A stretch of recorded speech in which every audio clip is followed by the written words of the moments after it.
Donc, je vais vous présenter un état des lieux des IVG en Europe, un droit qui semblait acquis et qui divise aujourd'hui sur le continent européen. Donc, on en a longuement parlé, mais pour revenir sur les événements récents, donc juin 2022, la Cour suprême américaine, donc à majorité conservatrice, en mettant un terme à la protection fédérale de l'IVG, conteste le droit et l'indépendance des femmes. Donc une décision qui a fait réagir l'opinion publique en France et en Europe. Donc en réponse, le Parlement européen, en juillet 2022, a voté à large majorité pour l'inscription de l'avortement dans la Charte des droits fondamentaux européenne. Cependant, cette révision nécessite l'accord des 27 États membres qui sont aujourd'hui divisés sur la question. Car d'un pays à l'autre, on rencontre de grandes disparités en matière d'accessibilité et de faisabilité, rendant ainsi l'acquisition de ce droit très fragile. Donc là, je vous ai mis une carte qui représente l'année d'entrée des pays dans l'Union européenne. Et parallèlement, j'ai réalisé un tableau qui reprend les années de légalisation de l'avortement, donc dans les mêmes pays. Donc on peut noter que les pays qui sont surlignés en rose, qui sont aujourd'hui en nette régression dans l'acquisition et dans l'accès à l'avortement, étaient des pionniers en matière de dépénalisation. Alors, je voulais juste refaire un petit point. J'ai pu constater au fil de mes recherches un amalgame et une confusion sur des termes utilisés, notamment dans les articles de presse. Donc, je voulais un peu clarifier les choses pour qu'on ait un langage commun, même si je pense que tout ça parle à tout le monde. Donc, IVG, interruption volontaire de grossesse. L'IMG, c'est l'interruption médicale de grossesse, alors qui est très codifiée et différenciée de l'IVG en France. Mais ce n'est pas vraiment le cas dans la majorité des pays européens. Donc l'IMG se base sur la loi de bioéthique. Elle est accordée à la suite de la demande d'un couple, accordée par un centre de diagnostic anténatal en France. Et donc elle se base sur la loi de bioéthique qui l'autorise si la poursuite de la grossesse met gravement en danger la santé de la mère ou s'il existe une forte probabilité que l'enfant à naître soit atteint d'une affection de particulière gravité reconnue comme incurable. Donc il n'y a aucun délai à cette pratique en France dans ce contexte. Alors ensuite, je voulais reparler de semaine de grossesse, donc qui est utilisé comme terme dans un cadre législatif. Donc moi, je vais parler exclusivement de semaine de grossesse dans mon exposé. Il est basé sur le premier jour, le jour supposé de la fécondation. Et ce terme est à différencier de semaine d'aménorrhée qui est utilisé dans le jargon médical, notamment pour le suivi obstétrical. Donc voici le diagramme représentant les délais légaux en semaine de grossesse dans les différents pays européens.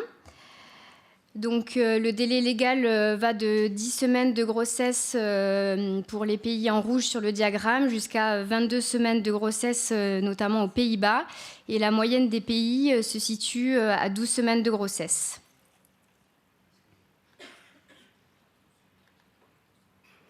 Alors voici une carte qui représente les États membres de l'Europe, que j'ai divisé en 3 sous-groupes qui vont être détaillés dans les diapositives suivantes. Donc le premier sous-groupe, les pays en couleur prune, donc représentés par la majorité des pays, qui autorisent l'avortement sans condition, donc nous allons y revenir. Ensuite, nous allons voir l'avortement sous condition, donc c'est le cas pour la Finlande, pays en violet sur la carte. Et le troisième sous-groupe, représenté par les pays où l'avortement est interdit, notamment à Malte. Et le groupe, donc dans le même groupe, le pays où l'avortement est restrictif, donc c'est le cas de la Pologne en orange.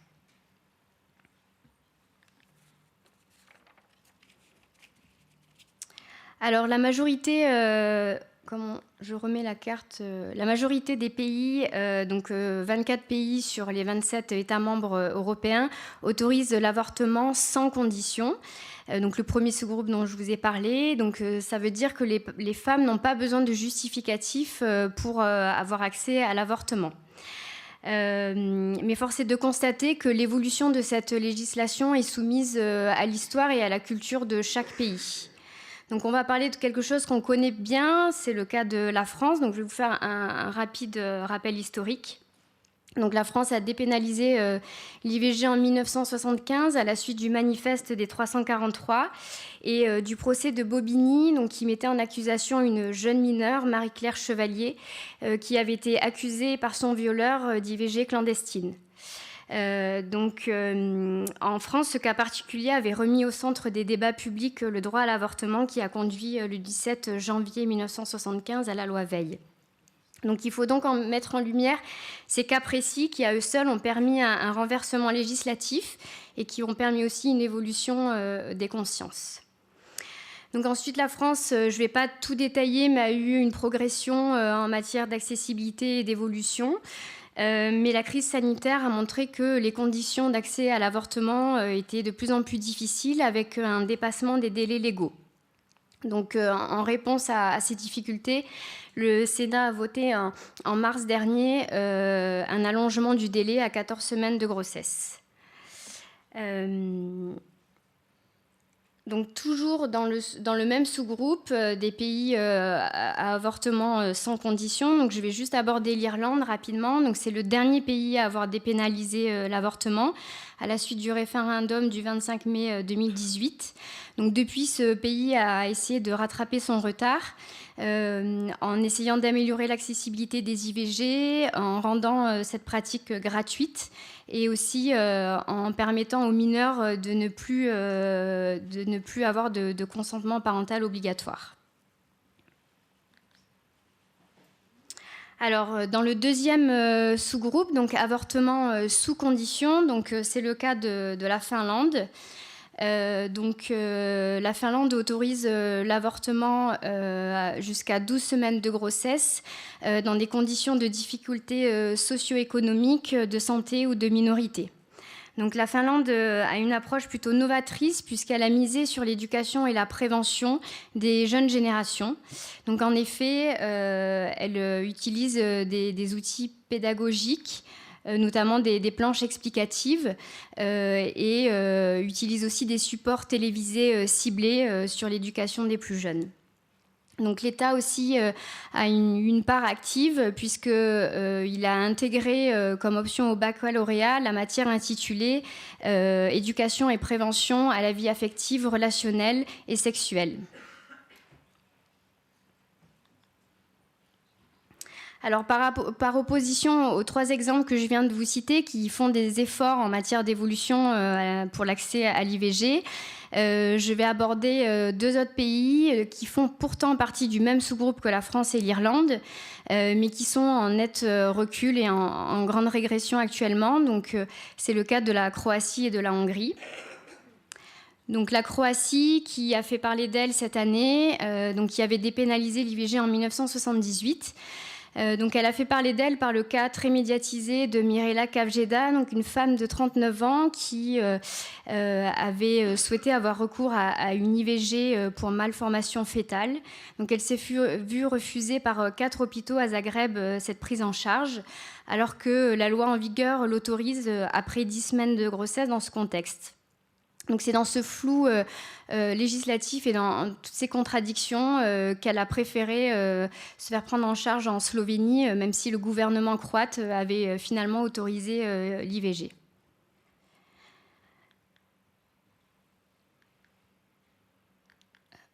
Et donc je vais vous parler aussi de la Hongrie. Donc la Hongrie qui depuis 2012, donc sous gouvernement Orban, a aussi inscrit dans sa constitution la notion de vie dès la conception, avec la promotion de la famille traditionnelle et une politique très nataliste. Et depuis un décret du 12 septembre 2022, il y a une obligation pour les femmes demandeuses d'un avortement d'écouter les bruits du cœur avant la pratique de l'IVG, donc une initiative qui vise à décourager la plupart de ces femmes.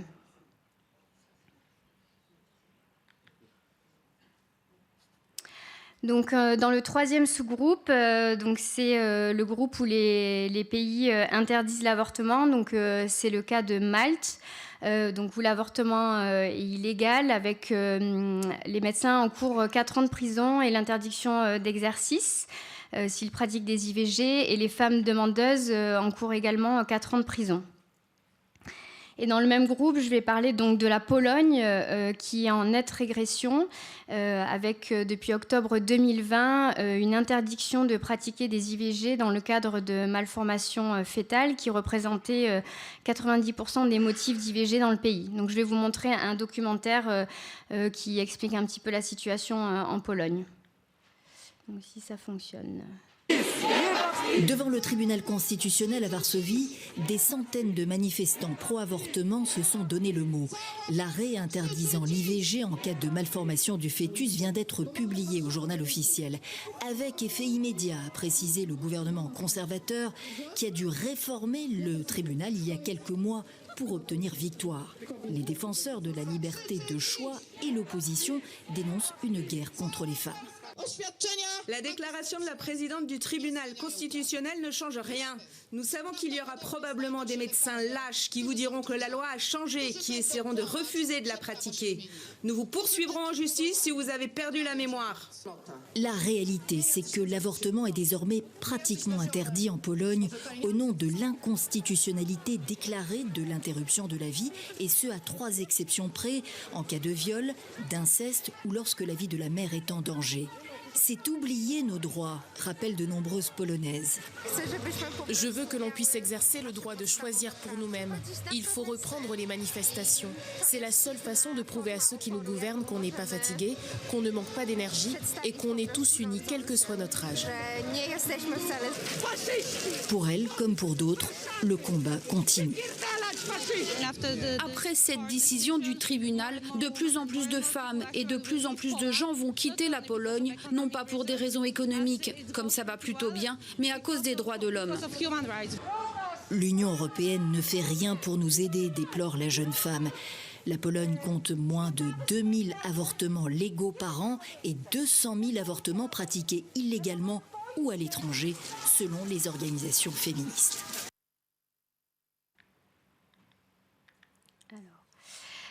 Donc ce que l'on peut constater en Pologne, c'est qu'il y a une perte réelle de la confiance envers le corps médical, avec une recrudescence de la filière clandestine abortive. Car aujourd'hui en Pologne, les questions d'avortement se règlent au tribunal et les patientes désireuses d'une grossesse le font parfois au péril de leur vie. Donc c'est le cas, comme on a parlé tout à l'heure, des destins tragiques d'Isabella Szajbor et d'Agnieszka, 2 femmes jeunes en parfaite santé qui sont décédées cette année dans les hôpitaux en Pologne à la suite d'un refus de prise en charge. Un exemple encore probant de l'effet paralysant de la loi. Ces histoires mettent en lumière la symbolique des frontières et la perte de chance pour ces femmes qui auraient bénéficié d'une interruption médicale de grossesse pour sauvetage maternel, en France notamment. Et c'est là où la distinction IVG-IMG prend tout son sens.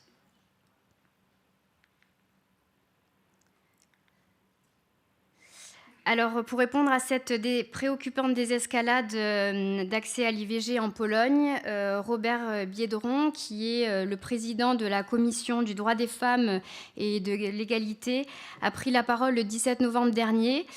Donc, il appelle tous les pays de la communauté européenne à s'engager pour l'inscription de l'avortement dans la charte des droits fondamentaux et ainsi permettre à toutes les femmes, et notamment aux femmes de son pays, un accès libre, légal et sécurisé à l'IVG.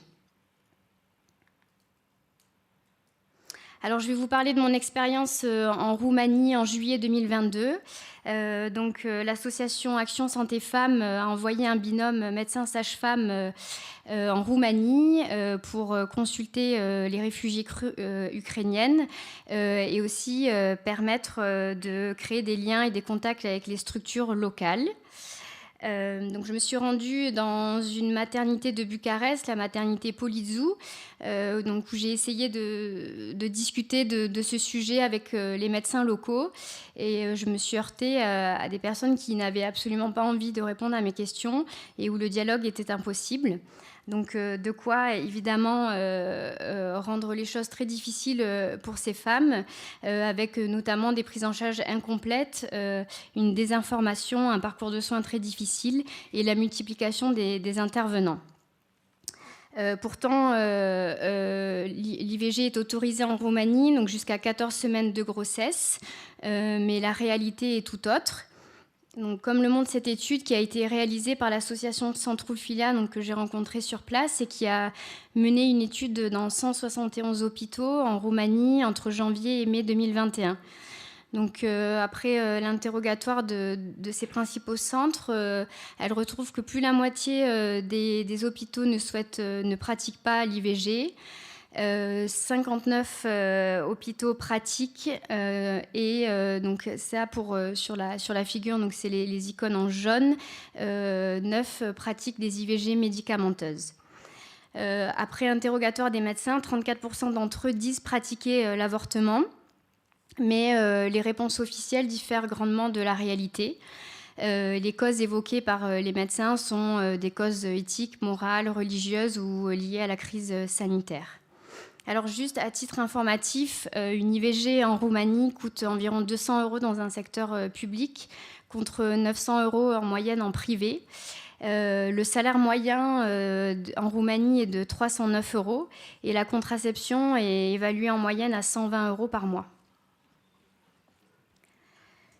Donc tout ça montre que la guerre en Ukraine manifeste à la face du monde que l'Europe n'est peut-être pas l'endroit sécurisé, comme on pourrait le penser, pour prendre en charge ces femmes victimes d'une privation de soins due au contexte de la guerre, mais également les femmes roumaines dans leur propre pays.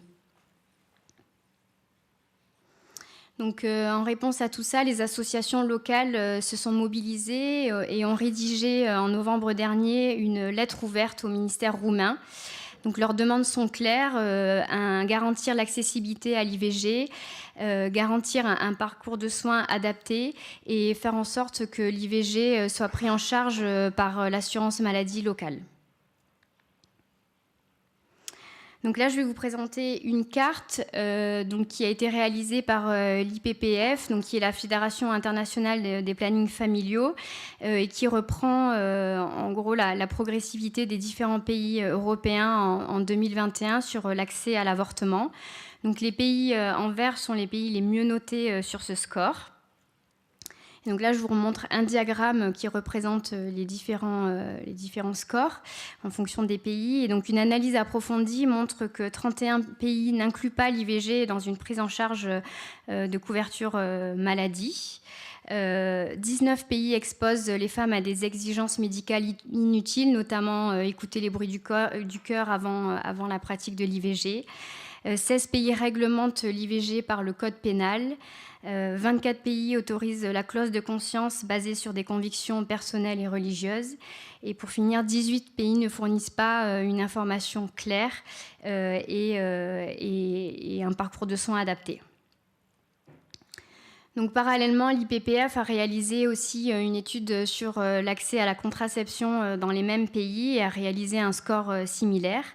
Donc en rouge, les 8 pays où les efforts en matière de contraception sont médiocres, avec la Pologne qui garde malheureusement sa dernière place. Donc il y a une amélioration politique pour limiter les freins financiers à la contraception, notamment en Bulgarie, en Belgique, en France, en Espagne, en Finlande et aux Pays-Bas depuis 2020. Donc le point fort de cette carte est pour répondre à la politique nataliste de certains pays, notamment les pays de l'Est, donc les pays en rouge sur la carte. On voit qu'un meilleur accès à la contraception n'influence pas négativement le taux de fécondité. En effet, les 10 pays les mieux notés en matière de contraception sont les pays où le taux de fécondité est supérieur aux 10 derniers.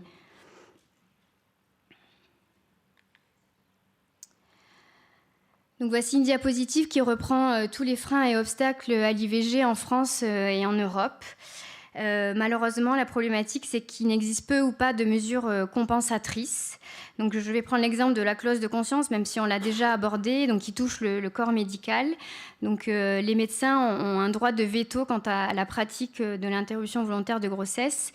Et ce que j'ai constaté, c'est qu'en Europe, ils ont peu, dans d'autres pays européens, ils ont peu ou pas l'obligation de réorienter ou d'informer. Donc ça rend les choses très difficiles et se pose la question en tant que médecin de notre responsabilité quant à homogénéiser nos équipes pour garantir pour tous l'accès à l'IVG et uniformément sur les territoires. parce qu'évidemment, nos convictions personnelles peuvent interférer et limiter notre pratique. Donc, en conclusion, les citoyens comme les gouvernements doivent rester vigilants face aux nombreuses tentatives d'éroder le droit à l'IVG, donc le droit des femmes. Donc, pays des droits de l'homme, nous devons être un exemple et apporter un soutien sans faille à toutes les femmes européennes.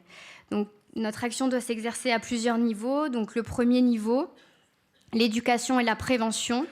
Donc la prévention et l'éducation sexuelle des jeunes générations, qui est lacunaire et très défaillante dans la majorité des pays européens et qui est pourtant au centre de la problématique. Les États devraient avoir comme obligation de prendre des mesures réelles avec le soutien et le concours des équipes médicales. Donc, deuxièmement, la valorisation et la priorisation. Donc, réhabiliter l'IVG comme un acte prioritaire dans le parcours de soins. Donc, il s'agit de ne pas trouver des solutions palliatives aux problèmes, mais vraiment de prendre le problème à la source pour offrir une meilleure équité territoriale. Et pour finir, la Charte européenne des droits fondamentaux, donc inscrire l'avortement dans cette charte pour garantir à toutes les femmes un accès légal, libre et sécurisé à l'IVG et permettre ainsi d'éviter son instrumentalisation politique. Je vous remercie pour votre attention.